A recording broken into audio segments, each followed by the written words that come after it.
Hi friends, welcome to யால் and Pavi vlogs. இன்றைக்கி என்னோடய ஸ்டைலில் ரொம்பவே எம்மி அண்ட் ஸ்பான்ச்சியான ஒரு சாக்கோ லவா கேக் பார்த்துலாமா? மெஷர்மெண்ட் எல்லாமே மேலே கொடுக்குறேன், செக் பண்ணிக்கோங்க. ஒரு பவுல் எடுத்துகிட்டு நல்லா சுண்டு வச்ச பால் சேர்த்துக்கோங்க. கொஞ்சமாக தயிர் சேர்த்துக்கோங்க.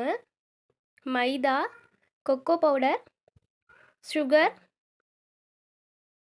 Sunflower oil, pinch of salt, baking powder, baking soda, vanilla essence எல்லாத்தையும் நல்லா சேர்த்துட்டு நல்லா பீட்ரு வச்சு பீட் பண்ணிக்கோங்க. கொஞ்சம் கூட பபிள்ஸ் இல்லாமல் பீட் பண்ணி எடுத்துக்கோங்க.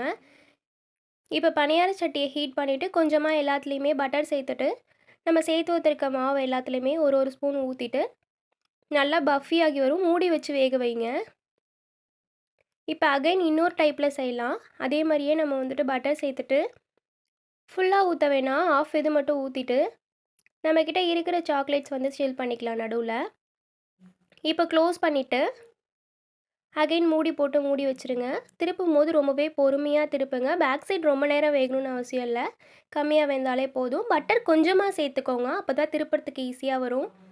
அவ்வளோதான், ரெண்டு பக்கமும் வேக விட்டு எடுத்திங்கன்னா ரொம்பவே டேஸ்டியான எம்மியான ஒரு சாக்கோ லவா கேக் ரெடி ஆகிடுச்சு. என்னோடய பாஷையில் சொல்லணுன்னா சாக்லேட் பணியாரம்னு தான் சொல்லணும். ரொம்பவே டேஸ்ட்டு சூப்பராக இருந்தது. இன்னும் கொஞ்சம் எம்மியாக இருக்கணுங்கிறதுக்காக நான் வந்து சாக்லேட் மெல்ட் பண்ணி மேலே ஊற்றிட்டு எடுத்து பாருங்கள். எவ்வளோ ஒரு சாஃப்ட் அண்ட் எம்மியான ஒரு சாக்லேட் லவா கேக்குன்னு தான் சொல்லணும். டேஸ்ட்டு ரொம்பவே சூப்பராக இருந்தது. நோ காம்ப்ரமைஸ் தான். கண்டிப்பாக ஒரு டைம் ட்ரை பண்ணி பார்த்துட்டு உங்கள் ஃப்ரெண்ட்ஸ் அண்ட் ஃபேமிலிக்கு ஷேர் பண்ணுங்கள். மறக்காமல் நம்ம ஐடியா ஃபாலோ பண்ணிக்கோங்க. தேங்க்ஸ் ஃபார் வாட்சிங்.